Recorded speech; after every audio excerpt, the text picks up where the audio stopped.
kritis, simak terus video ini ya. Cekidot. Yeay. Tak kenal maka kata saya. Perkenalkan, nama saya Wilda Putri Amalia. Dan nama saya Nadia. Kami berdua dari Pendidikan Masyarakat B 2019. Pengertian literasi kritis. Literasi kritis merupakan sebuah kemampuan yang membantu para pencari informasi dalam memahami teks, yakni dengan cara mengubah perspektif yang biasa digunakan, membaca teks ataupun informasi dari berbagai sudut pandang, fokus pada isu yang sedang dibahas dan melakukan tindakan akan informasi yang sudah dibaca.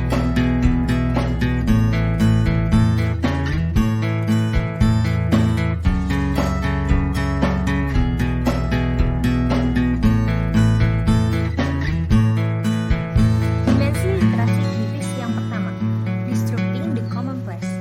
Literasi kritis dikonseptualisasikan untuk melihat kehidupan sehari-hari melalui perspektif baru. Dimensi literasi kritis yang kedua, interrogating multiple viewpoints. Memposisikan diri untuk memahami informasi atau masalah yang terkandung dalam teks berdasarkan perspektif pribadi dan sudut pandang orang lain. Dimensi literasi kritis yang ketiga, focusing on social political issues.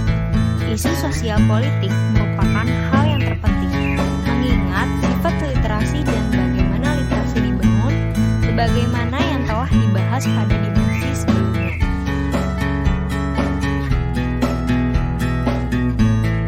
Dimensi literasi kritis yang keempat, taking action and promoting social justice. Dimensi ini sering dianggap sebagai definisi literasi kritis. Akan tetapi, untuk dapat melakukan aksi dan mempromosikan keadilan sosial, tentu saja tidak dapat dilakukan tanpa memahami tiga dimensi yang sebelumnya. Informasi tidak valid atau hoax. Hoax merupakan kabar, informasi, maupun berita palsu yang tidak valid dan tidak diketahui kebenarannya. Informasi ini adalah informasi yang direkayasa untuk menutupi informasi sebenarnya. Dengan kata lain, informasi ini adalah upaya untuk memutarbalikkan fakta menggunakan informasi yang seolah-olah meyakinkan.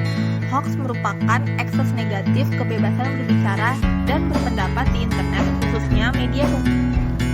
Berikut contoh kasus telur palsu di Cilacap. Terdapat sebuah kejadian yang sangat menggemparkan warga Kabupaten Cilacap beberapa waktu yang lalu, yaitu penemuan telur palsu yang diklaim oleh salah satu warga di Kabupaten Cilacap. Kejadian tersebut bermula ketika seorang ibu yang hendak mengolah satu butir telur untuk dimasak. Tetapi ibu tersebut menemukan kejanggalan dari telur yang akan ia olah. Kemudian ia mendokumentasikan kejadian yang ia alami dan menyebarkannya di internet dengan dugaan telur yang ia dapatkan adalah telur palsu. Video yang ia sebarkan itu pun akhirnya menjadi viral di masyarakat yang menimbulkan kecemasan serta keresahan di kalangan masyarakat. Pasalnya, banyak masyarakat yang mempercayai kejadian tersebut sehingga sangat berdampak bagi kehidupan sehari-hari. Adapun dampak yang timbul dari berita hoax tersebut yaitu pertama, merugikan pedagang telur baik yang berjualan di warung maupun yang berjualan di pasar tradisional. Tentunya kejadian ini sangat berdampak yang menyebabkan pendapatan yang mereka terima menjadi turun. Banyak masyarakat yang mulai meningkatkan kewaspadaannya dan memilih bahan baku lain selain telur. 2. Merugikan restoran yang menjadikan telur sebagai bahan utama olahannya. Bagaimana sih cara mengembangkan kemampuan berpikir kritis? Pertama, kalian bisa ajukan pertanyaan dasar. 2. Waspadai proses mental. 3. Sesuaikan perspektif. 4. Berpikir berbalik. 5. Kembangkan pandangan jauh ke depan. Apakah kalian sudah dapat memahami tentang literasi kritis?